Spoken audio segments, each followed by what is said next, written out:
Hello, folks. I am Alan for today's news. I will be reading and speaking about world news, interesting news, news to keep you entertained, and news to keep you informed. And I got something here for you first.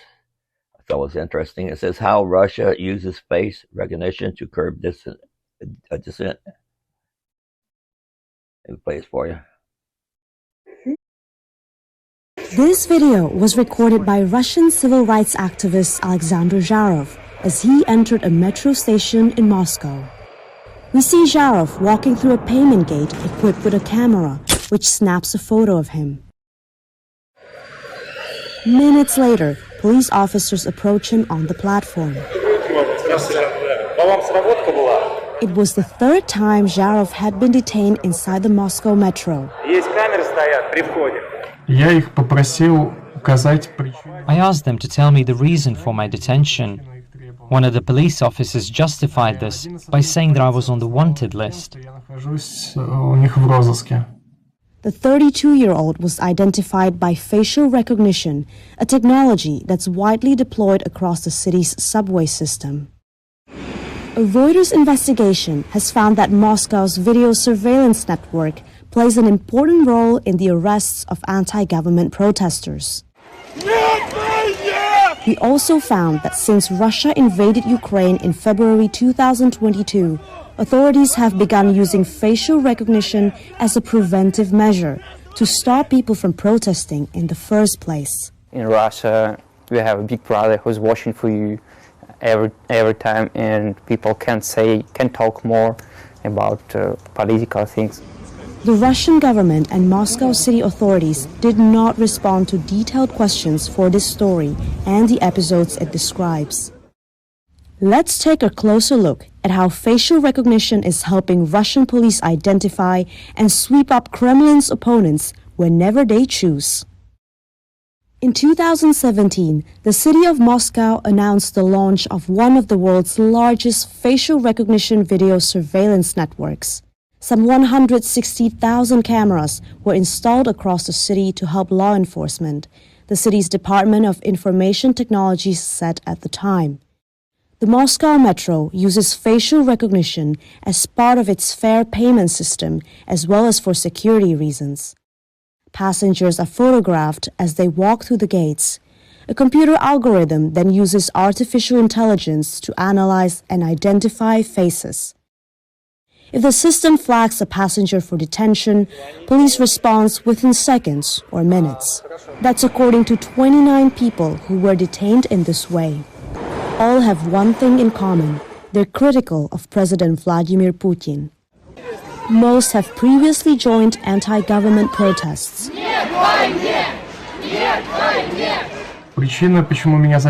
I think the reason why I was detained in the metro is due to me taking my civic stance, which is that I'm against the war between Russia and Ukraine and against political repression in the country.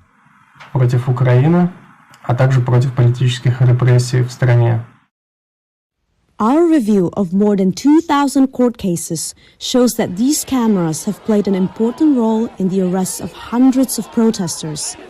Most of these people were detained in 2021 after they joined anti-government demonstrations. But after Russia invaded Ukraine, authorities began using facial recognition to prevent people from protesting in the first place. That's according to more than 24 detainees. 27-year-old Sergei Pinchuk is one of them. On my 9th, I was detained in a metro. I had been detained before 5 or 6 times, I don't remember, because of my political activities.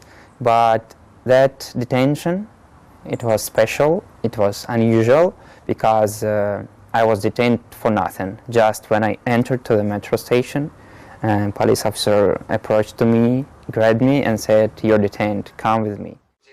Pinchuk says the police then took him to a nearby police station for interrogation. There was a police officer, Rogov, it's his last name.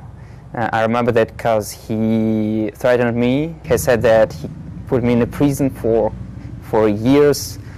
He grabbed my neck and beat me against the wall a couple of times, kicked by his food, and he was really angry, he was violent. Yeah, that was a bad experience. Neither Pinchuk nor Zharov were charged with any offense.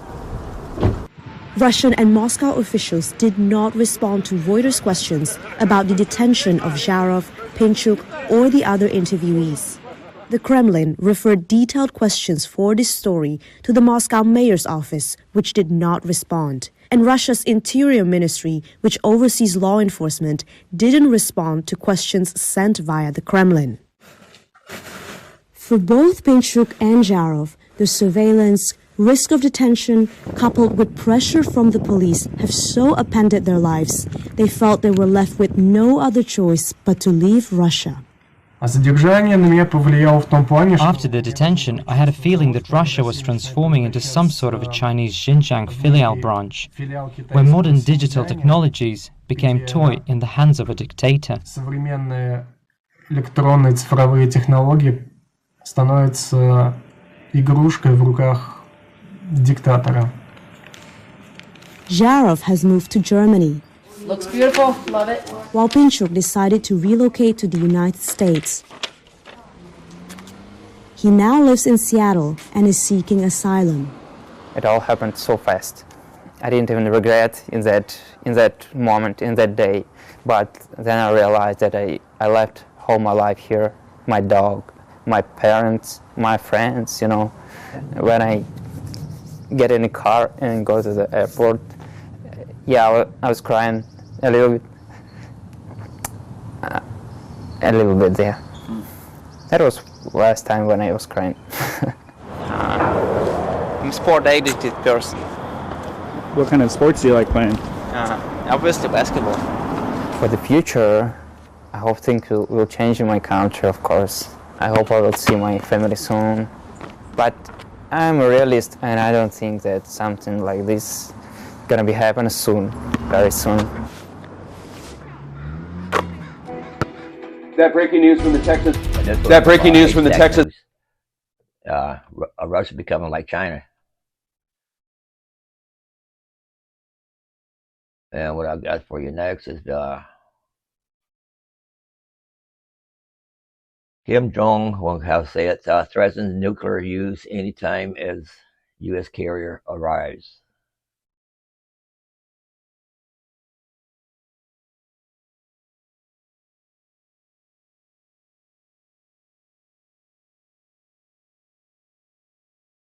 Bloomberg leader Kim Jong-un said North Korea is ready to use nuclear weapons anytime and anywhere, delivering a new threat as a U.S. aircraft carrier group arrives in South Korea. Most read from Bloomberg. FBI releases files on Ivana Trump. Schwab's $7 trillion empire built on. Kim made the comments while visiting a facility producing nuclear bombs, the official Korean Central News Agency reported on Tuesday.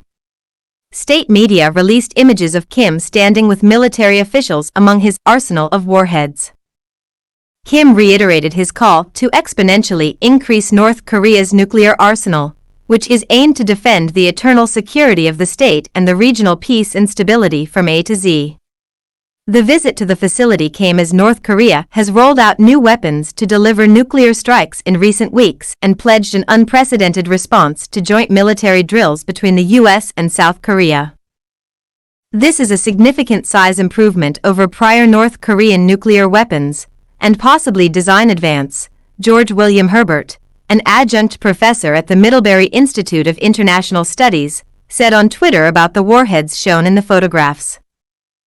North Korea is estimated to have about 80 to 90 warheads, the Seoul-based Korea Institute for Defense Analyses said in a paper released in January, adding Kim was looking to have between 100 to 300 over the long term. The USS Nimitz aircraft carrier group is due to arrive in Busan on Tuesday as part of efforts to strengthen the combined military posture of the Allies, South Korea's defense ministry has said. North Korea raised tensions to new levels the last time a U.S. Navy carrier group was in South Korea about 6 months ago, which included firing its first missile over Japan in 5 years. And let's go to the next one here. This is from Business Insider. The Taliban posted photos of hundreds of U.S. military vehicles it said were abandoned in the chaotic pullout of Afghanistan and now form part of its army. See, Biden left this equipment there, and now they're using it. Biden gave our military's equipment away.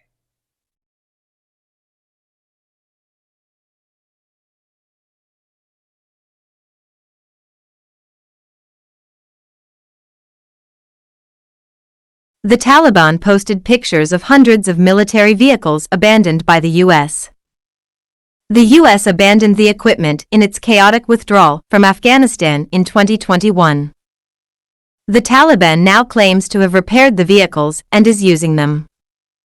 The Taliban claims to have repaired and put back to use around 300 military vehicles abandoned by the U.S. during its chaotic withdrawal from Afghanistan in 2021.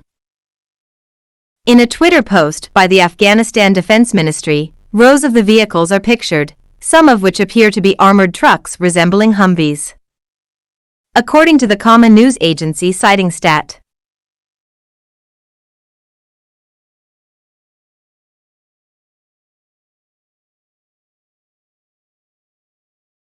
The vehicles had been intentionally damaged by the U.S. and its allies during the hasty coalition withdrawal from the country in April 2021, and are now being used by Taliban forces.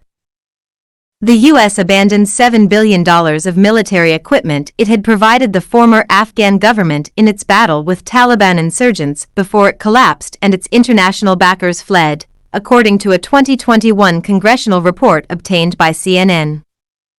The Taliban has used the equipment to modernize its forces. It showcased seized U.S. military vehicles in a parade in Kabul in 2021, Reuters said. Retired U.S. Central Command head Gen. Kenneth McKenzie said in 2021 that 70 mine-resistant ambush-protected vehicles were abandoned in Afghanistan, along with 27 Humvees, according to the BBC. Sponsored content. More from business. The equipment, Leave it to Biden. Anyway, the old man. Let's go to the next one. This is from Newsweek. China using Mormon churches to influence U.S. politics. Investigation finds.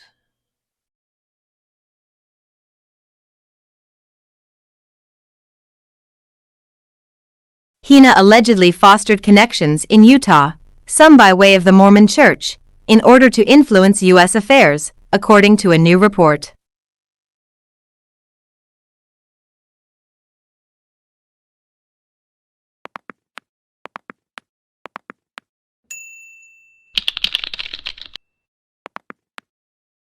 The findings originate from an Associated Press report published on Monday, which found that China and its U.S.-based advocates had been building relationships with state government officials and lawmakers in Utah over the course of years.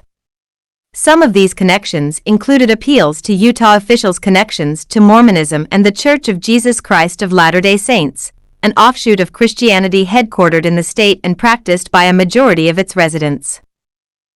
The report comes amid years of fraught relations between the U.S. and China, with the two economic and political superpowers jockeying for global influence and often engaged in covert actions against each other. In January, a spy balloon determined to be Chinese was spotted in American airspace and later shot down, with the days-long situation putting a greater spotlight on China's potential international espionage tactics.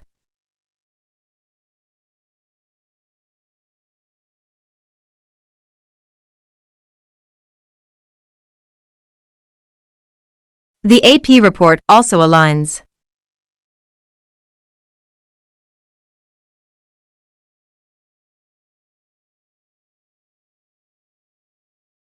With a recent Newsweek report, which found that a U.S. government agency was preparing to put forward allegations that China has been orchestrating a worldwide plan to shape public attitudes and actions in its favor, above and beyond the scale of diplomatic efforts practiced by many nations. On Thursday, Newsweek obtained a copy of opening remarks from the U.S.-China Economic and Security Review Commission's upcoming report.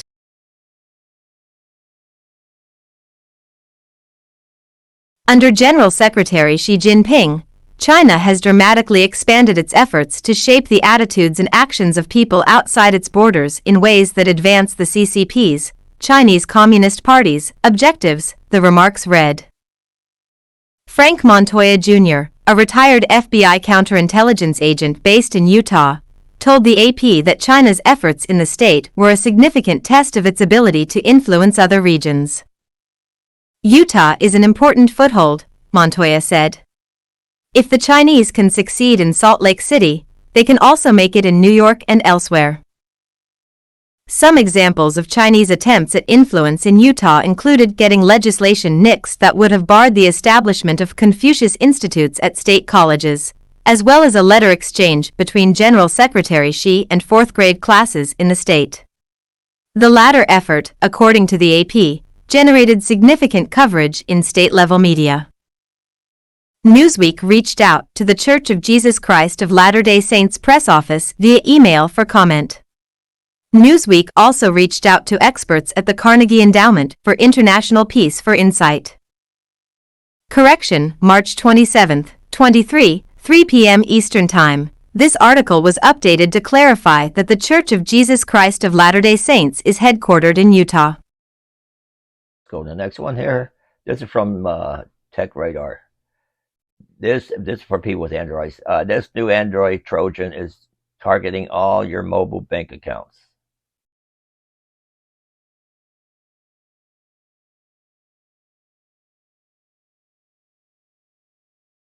Tease not just legitimate companies looking to drive profitability through AAS models, because this new MOS, Malware as a Service, subscription is offering cyber criminals the activity to rent access to a Trojan that can steal your banking data. The botnet, named Nexus, was first made available on a forum in January 2023 when it was described as a very new project which would be under continuous development, although it was available at a cost of $3,000 per month. However, Italian cybersecurity firm Cliffi now says that it has been around since June 2022 and shares some code similarities with an Android banking Trojan that emerged in mid-2021. Android banking Trojan.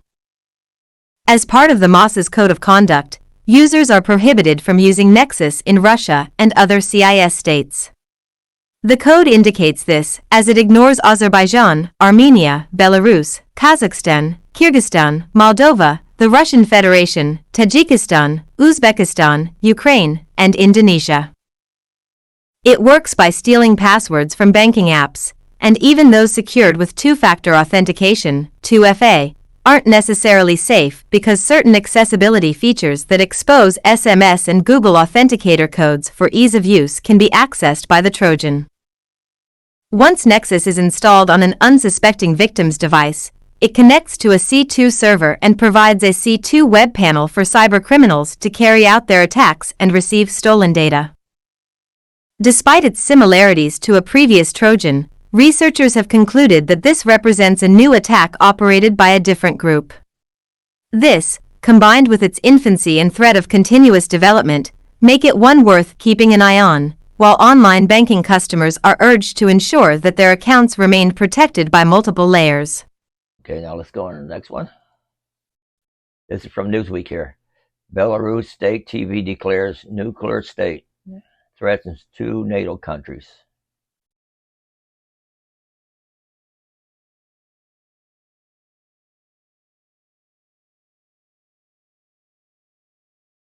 Their Azaronak, a Belarusian propagandist, boasted on national television that his country is now a nuclear state, as he threatened to attack neighboring Poland and Lithuania.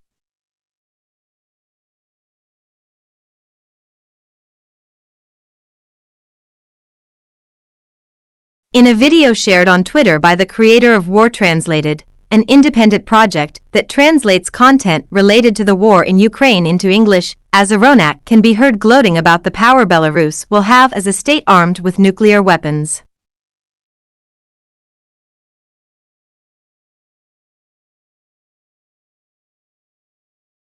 Russian President Vladimir Putin last week announced that his country would station tactical nuclear weapons in Belarus, saying that the move would not violate nuclear non-proliferation agreements.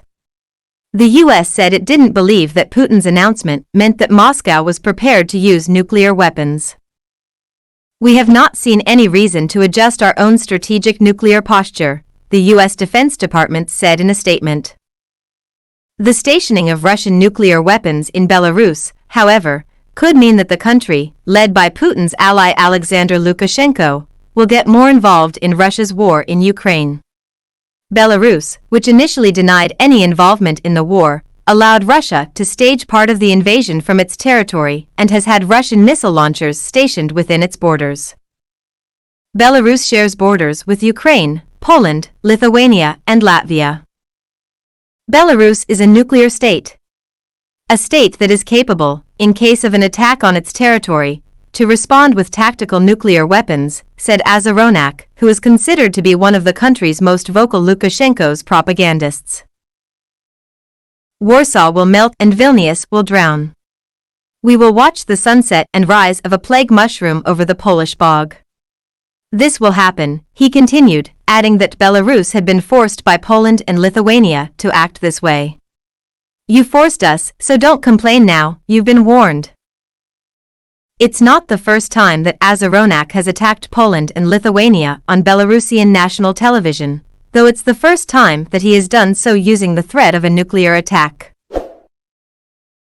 In November 2021, before the war in Ukraine, Azaronak threatened Poland and Lithuania with war on primetime television, using multiple racial slurs, according to Live Universal Awareness Map or LivuaMap, an independent global news information website created by two Ukrainian software engineers. In a video shared on Twitter, Azaronak can be heard threatening Poland and Lithuania with war, saying that the combat power of our army is sufficient to completely destroy your so-called Baltic Black Sea Union. If Putin follows through with his pledge, it will be the first time since the fall of the Soviet Union that Moscow will have stationed nuclear weapons outside of the country. Putin has defended the move by comparing it to the US stationing its weapons in Europe. There is nothing unusual here either, the Russian president said last Saturday, while talking on state television. Firstly, the United States has been doing this for decades. They have long deployed their tactical nuclear weapons on the territory of their allied countries. It's not yet known exactly when the weapons will be transferred to Belarus.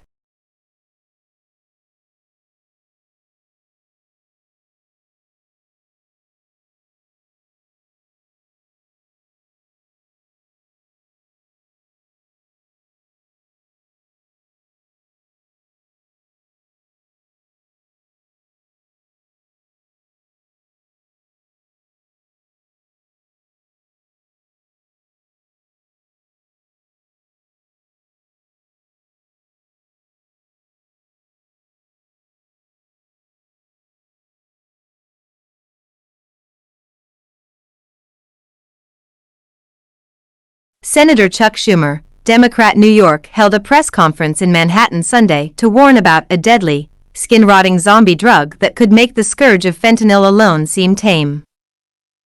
Now we all know what a scourge fentanyl has been across the New York area, New York City, Long Island, all the suburbs, but now we're seeing a new, even worse type of drug being mixed with fentanyl.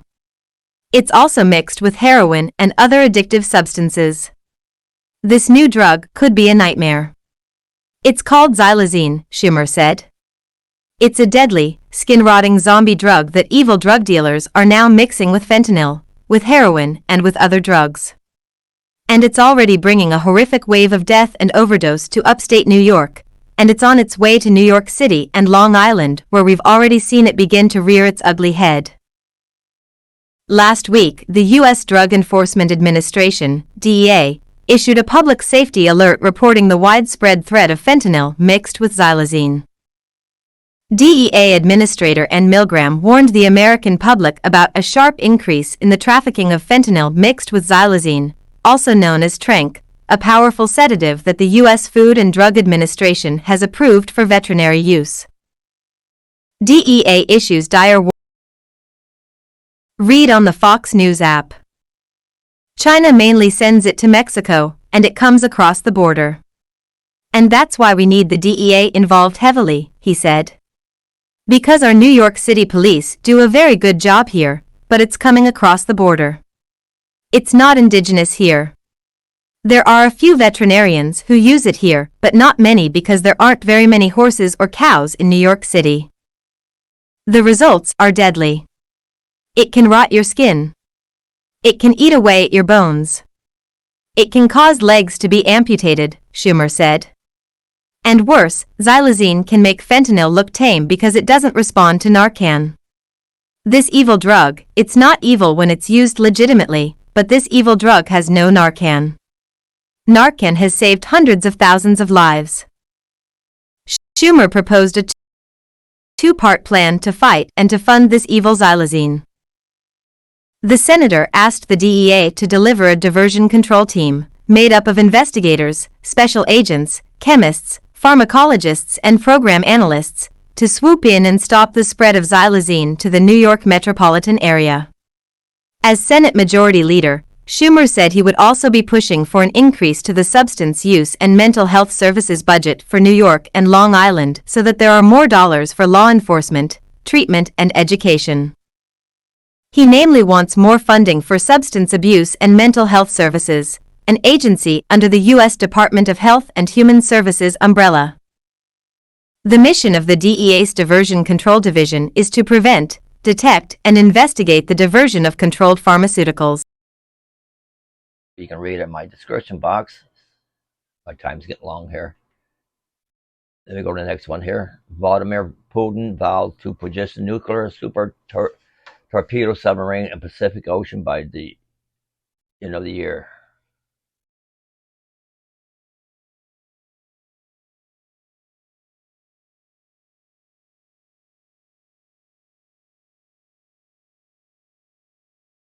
Vladimir Putin has vowed to place nuclear-powered super torpedo submarines in the Pacific Ocean by the end of this year, RadarOnline.com has learned. In the latest development to come amid Russia's ongoing war against Ukraine, the 70-year-old Russian leader announced this week his plan to position strategic nukes in the Pacific sometime within the next 9 months.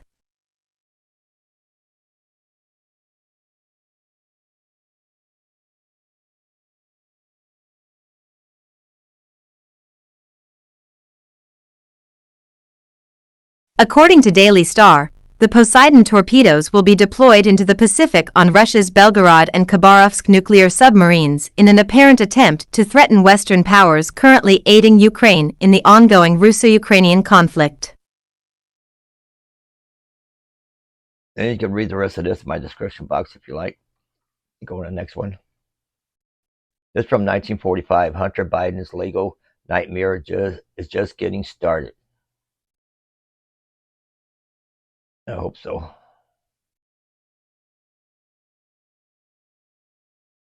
Mainstream media is ignoring the latest Hunter Biden scandal. You can't predict what the mainstream media will cover, especially when it comes to politics.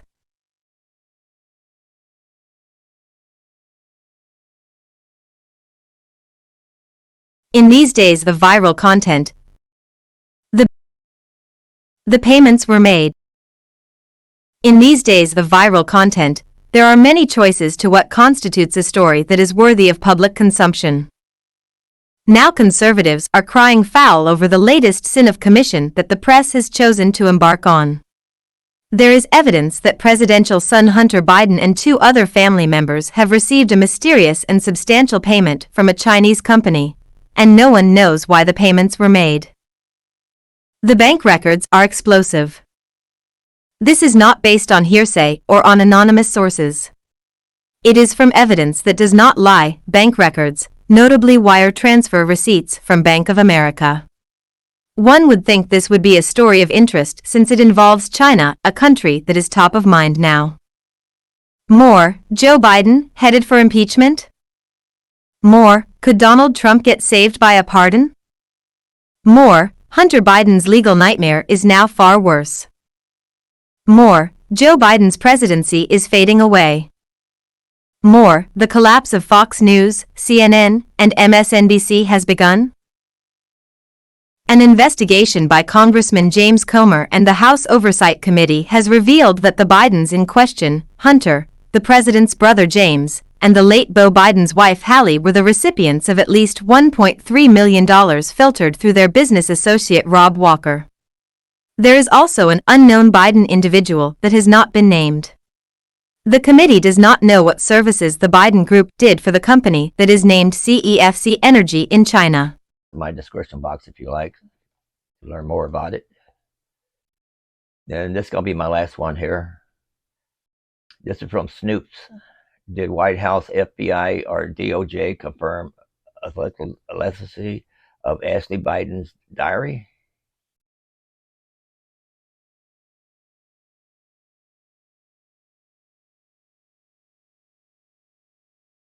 Key facts. While there is circumstantial evidence and reporting that strongly suggests a diary allegedly belonging to Ashley Biden is authentic, no law enforcement or government agency has confirmed its authenticity or its contents. Claims that a court or special master have made statements that confirm the diary's authenticity are a misreading of legal documents. On October 26, 2020, obscure right-wing outlet National File published what it alleged to be the entire contents of a diary kept by U.S. President Joe Biden's daughter, Ashley Biden, when she lived in Delray Beach, Florida. Purportedly left behind in the apartment she was staying in, the diary was quickly passed around among some anti-Biden activists, where it has become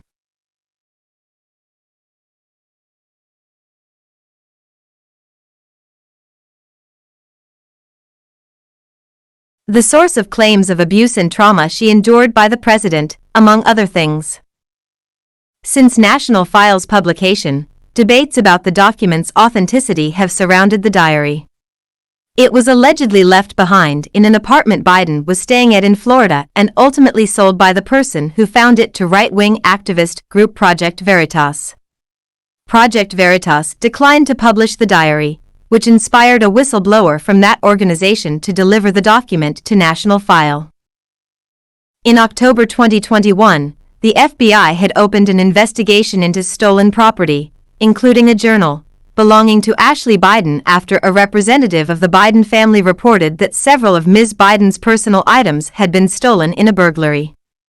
In mid-November 2021, the FBI raided the homes of several employees of Project Veritas as part of that investigation. In August 2022, the two individuals who found, transported, and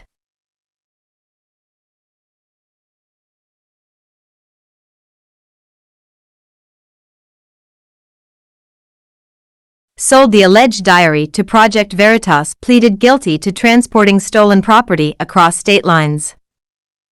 Developments in that still ongoing criminal case have periodically been used to assert that the government or courts or some other official entity had verified the diary and its contents as authentic. In November 2021, for example, when Project Veritas confirmed media reports that it had been raided by the FBI, U.S. Representative Lauren Boebert tweeted, "If the FBI raided someone's house over Ashley Biden's diary being stolen, that means Ashley Biden's diary and the accusations in it were real." Similar claims were made when the two people who first obtained the alleged diary were sentenced in a plea deal in August 2022. Confirmed, Ashley Biden's diary is real, right-wing influencer Kyle Becker tweeted of the news, explaining that two people just plead guilty to federal charges of stealing the diary of President Biden's daughter. U.S. Special Master confirmation? In March 2023, claims that the diary had officially been authenticated peaked again. This time the precipitating event was the filing of a document by a special master tasked with assessing Project Veritas' claims of legal privilege to withhold items collected in raids.